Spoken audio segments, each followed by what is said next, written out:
Hi friends, സാബിഡിയ മലയാളത്തിൻ്റെ ഏറ്റവും പുതിയൊരു വീഡിയോയിലേക്ക് എല്ലാവർക്കും സ്വാഗതം. ഇന്നത്തെ വീഡിയോ OTT അപ്ഡേറ്റുകളാണ്. ഏറ്റവും പുതിയതായിട്ട് റിലീസ് ചെയ്തിരിക്കുന്ന ഏറ്റവും പുതിയ സിനിമകളുടെ ഏറ്റവും പുതിയ അപ്ഡേറ്റുകളാണ് ഇന്നത്തെ വീഡിയോ നമ്മൾ പരിശോധിക്കാൻ പോകുന്നത്. അതുകൂടാതെ ഇന്ന് രാത്രി 12 മണിക്ക് ശേഷം റിലീസ് ചെയ്യാൻ തയ്യാറെടുക്കുന്ന 2 സിനിമകളുടെ അപ്ഡേറ്റുകൾ കൂടിയുണ്ട്. ഏതൊക്കെ സിനിമകളാണെന്ന് നോക്കാം നമുക്ക്. ആദ്യം തന്നെ ഇന്ന് രാത്രി 12 മണിക്ക് ശേഷം റിലീസ് ചെയ്യാൻ തയ്യാറെടുക്കുന്ന സിനിമകൾ ഏതൊക്കെയാണെന്ന് നോക്കാം. അതിൽ ഒന്നാമത്തെ സിനിമ ഒരു തെലുങ്ക് മൂവിയാണ്. Telugu action comedy crime drama വിഭാഗത്തിൽപ്പെടുന്ന ഒരു സിനിമയാണ്. കീട കോള എന്നാണ് സിനിമയുടെ പേര് വരുന്നത്. ആഹാ തെലുങ്ക് വഴി ഈ സിനിമ ഇന്ന് രാത്രി 12 മണിക്ക് ശേഷം റിലീസ് ചെയ്യുന്നതാണ്. തെലുങ്ക് ഭാഷ മാത്രമേ അവൈലബിൾ ആയിട്ടുണ്ടാവുള്ളൂ. അടുത്തത് ഒരു ഇംഗ്ലീഷ് മൂവിയാണ്. ലിറ്റിൽ ഡിക്സി എന്നാണ് സിനിമയുടെ പേര് വരുന്നത്. ഒരു ക്രൈം ആക്ഷൻ ത്രില്ലർ ഡ്രാമ വിഭാഗത്തിൽപ്പെടുന്ന ഒരു ഇംഗ്ലീഷ് മൂവിയാണ്. നെറ്റ്ഫ്ലിക്സ് വഴിയാണ് ഈ ഒരു സിനിമ റിലീസ് ചെയ്യാൻ തയ്യാറെടുക്കുന്നത്. ഇന്ന് രാത്രി 12 മണിക്ക് ശേഷം ഈ ഒരു സിനിമ റിലീസ് ചെയ്യുന്നതാണ്. ഈ 2 സിനിമകളാണ് ഇന്ന് രാത്രി 12 മണിക്ക് ശേഷം റിലീസ് ചെയ്യുന്നതായിട്ടുള്ളത്. ഇനി നമുക്ക് ഏറ്റവും പുതിയതായിട്ട് വന്നിരിക്കുന്ന ഏറ്റവും പുതിയ അപ്ഡേറ്റുകൾ നോക്കാം. ഏറ്റവും പുതിയ സിനിമകളുടെ ഏറ്റവും പുതിയ അപ്ഡേറ്റുകൾ ഏതൊക്കെയാണെന്ന് നോക്കാം. ഒന്നാമത്തെ സിനിമ നമ്മുടെ നയൻതാര പ്രധാന വേഷം കൈകാര്യം ചെയ്ത അന്നപൂർണി എന്ന സിനിമയാണ്. ഡിസംബർ മാസം 29 തീയതി നെറ്റ്ഫ്ലിക്സ് വഴി ഈ ഒരു സിനിമ റിലീസ് ചെയ്യാൻ തയ്യാറെടുക്കാനുള്ള അപ്ഡേറ്റുകളൊക്കെ ഇതിന് മുമ്പത്തെ വീഡിയോസിൽ ഞാൻ പറഞ്ഞതാണ്. തമിഴ് ഭാഷ കൂടാതെ തെലുങ്ക്, മലയാളം, കന്നഡ, ഹിന്ദി ഭാഷകളിലൊക്കെ ആയിട്ട് ഈ സിനിമ നെറ്റ്ഫ്ലിക്സ് വഴി റിലീസ് ചെയ്യുന്നതാണ്. ഇപ്പോൾ പുതിയൊരു അപ്ഡേറ്റ് വന്നിരിക്കുന്നത് സിംപ്ലി സൗത്ത് OTT പ്ലാറ്റ്ഫോം വഴി ഈ സിനിമ റിലീസ് ചെയ്യുന്നതാണ്. സിംപ്ലി സൗത്ത് ഇന്ത്യക്ക് പുറത്താണ്. തമിഴ് ഭാഷ മാത്രമേ അവൈലബിൾ ആയിട്ടുണ്ടാവുള്ളൂ.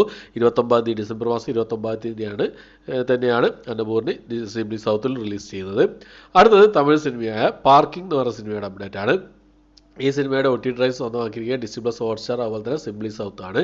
സിംപ്ലി സൗത്തിൽ ഡിസ്നി പ്ലസ് ഹോട്ട്സ്റ്റാറിലും തമിഴ് ഭാഷ കൂടാതെ സിംപ്ലി സൗത്തിൽ തമിഴ് ഭാഷ മാത്രമേ ഉണ്ടാവുള്ളൂ. ഡിസ്നി പ്ലസ് ഹോട്ട്സ്റ്റാറിൽ തമിഴ് ഭാഷയും തെലുങ്ക്, മലയാളം, കന്നഡ ഭാഷകളിലൊക്കെ ആയിട്ട് ഡിസംബർ മാസം 30 തീയതി റിലീസ് ചെയ്യാൻ തയ്യാറെടുക്കുകയാണ്. ഡിസ്നി പ്ലസ് ഹോട്ട്സ്റ്റാറിൽ തമിഴ് ഭാഷ മാത്രമേ ഉണ്ടാവുന്നൊക്കെ പറയുന്നത്, പക്ഷേ മൾട്ടി ലാംഗ്വേജിലായിരിക്കും മിക്കവാറും വരിക എന്നുള്ളതാണ്. അടുത്തത് ഒരു കന്നഡ മൂവിയാണ്. സ്വാതി മുത്തിന മെയിൽ ഹനിയെ എന്നാണ് സിനിമയുടെ പേര് വരുന്നത്. ഡിസംബർ മാസം 29 തീയതി ഈ സിനിമ ആമസോൺ പ്രൈം വഴി റിലീസ് ചെയ്യാൻ തയ്യാറെടുക്കുകയാണ്. കന്നഡ മൂവി ആണെങ്കിൽ ചിലപ്പോൾ മൾട്ടി ഓഡിയോ ഉണ്ടാവാനാണ് കൂടുതൽ ചാൻസ് ഉള്ളത്. എന്തായാലും നമുക്ക് വെയിറ്റ് ചെയ്യാവുന്നതാണ്.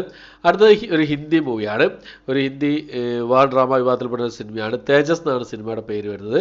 സീഫയിൽ ഈ ഒരു സിനിമ ജനുവരി മാസം 5 തീയതി റിലീസ് ചെയ്യാൻ തയ്യാറെടുക്കുകയാണ്. ഹിന്ദി ഭാഷ മാത്രമേ അവൈലബിൾ ആയിട്ടുണ്ടാവുള്ളൂ.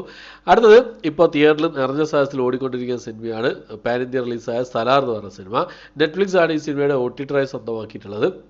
നെറ്റ്ഫ്ലിക്സിൽ ഈ ഒരു സിനിമ എന്ന് റിലീസ് ചെയ്ത് നോക്കിക്കഴിഞ്ഞാൽ 8 ആഴ്ചകൾക്ക് ശേഷം മാത്രമേ നെറ്റ്ഫ്ലിക്സിൽ റിലീസ് ചെയ്യുന്നുള്ള എഗ്രിമെൻ്റ് ആണ്. അതായത് OTT എഗ്രിമെൻ്റ് ആണ് അവർ തമ്മിലുള്ളത്. അതായത് 8 ആഴ്ചകൾക്ക് ശേഷം മാത്രമേ OTT റിലീസ് ചെയ്യാവുന്നുള്ള എഗ്രിമെൻ്റ് ആണ്. അതുകൊണ്ട് ഈ അടുത്തൊന്നും പ്രതീക്ഷിക്കേണ്ട OTT റിലീസ്. തിയേറ്ററിൽ എക്സ്പീരിയൻസ് ചെയ്യേണ്ട സിനിമയാണ്. തിയേറ്ററിൽ തന്നെ എക്സ്പീരിയൻസ് ചെയ്യാൻ ശ്രമിക്കുക. ഓക്കെ, അപ്പോൾ അടുത്തത് നമ്മുടെ ലാലേട്ടൻ്റെ നേര് എന്ന സിനിമയുടെ അപ്ഡേറ്റ് ആണ്. നേര് ഇപ്പോൾ തിയേറ്ററിൽ കുതിച്ചുയർന്നുകൊണ്ടിരിക്കുകയാണ്. പിന്നെ നല്ല കളക്ഷനോടുകൂടി മുന്നേറിക്കൊണ്ടിരിക്കുകയാണ് ഈ സിനിമ. ഡിസ്നി പ്ലസ് ഹോട്ട്സ്റ്റാർ ആണ് ഈ സിനിമയുടെ OTT റൈറ്റ്സ് സ്വന്തമാക്കിയിട്ടുള്ളത്. ഫെബ്രുവരി ഫസ്റ്റ് വീക്കോ അല്ലെങ്കിൽ ജനുവരി ലാസ്റ്റ് വീക്കോ ആയിരിക്കും ഈ സിനിമയുടെ OTT റിലീസ് ഉണ്ടാവുമെന്നാണ് അറിയാൻ കഴിയുന്നത്. അതുവരെ തിയേറ്ററിൽ നിറഞ്ഞ സാഹസം തന്നെ ഈ സിനിമ ഓടും എന്നുള്ളത് ഉറപ്പാണ്. പിന്നെ എന്താ പറയുക, അത്രയും മികച്ച റിപ്പോർട്ടുകളാണ് ഈ സിനിമയ്ക്ക് എല്ലാ സ്ഥലത്തു നിന്നും നേടിക്കൊണ്ടിരിക്കുന്നത്. എന്തായാലും കണ്ട് എക്സ്പീരിയൻസ് ചെയ്തൊക്കെ ഈ സിനിമ ഒരു നല്ലൊരു സിനിമയാണ് നേര് എന്ന സിനിമ. ഓക്കെ, അപ്പോൾ ഇത്രയും സിനിമകളുടെ അപ്ഡേറ്റുകളാണ് ഇന്നത്തെ വീഡിയോയിലുള്ളത്. എൻ്റെ വീഡിയോ ഇഷ്ടപ്പെട്ടായിരിക്കുന്നു. ഈ ലിസ്റ്റിലേതൊക്കെ സിനിമകൾക്കാണ് നിങ്ങൾ വെയിറ്റ് ചെയ്യുന്നുള്ള കാര്യങ്ങളൊക്കെ കമന്റ് ബോക്സിൽ രേഖപ്പെടുത്താൻ ശ്രമിക്കുക. നേര് സലാറൊക്കെ തിയേറ്ററിൽ പോയി കണ്ടിട്ടുണ്ടെങ്കിൽ നിങ്ങളുടെ അഭിപ്രായം എന്താണ് എന്നുള്ള കാര്യങ്ങളൊക്കെ കമന്റ് ബോക്സിൽ രേഖപ്പെടുത്താൻ ശ്രമിക്കുക. ഓക്കെ, അപ്പോൾ ഇത്രയാണ് ഇന്നത്തെ വീഡിയോ. എൻ്റെ വീഡിയോ ഇഷ്ടപ്പെട്ടെങ്കിൽ ലൈക്ക് ചെയ്യാൻ, ഷെയർ ചെയ്യാൻ, സബ്സ്ക്രൈബ് ചെയ്യാൻ മറക്കാതിരിക്കുക. പുതിയൊരു വീഡിയോ ആയിട്ട് വരുന്നതായിരിക്കും. ബൈ.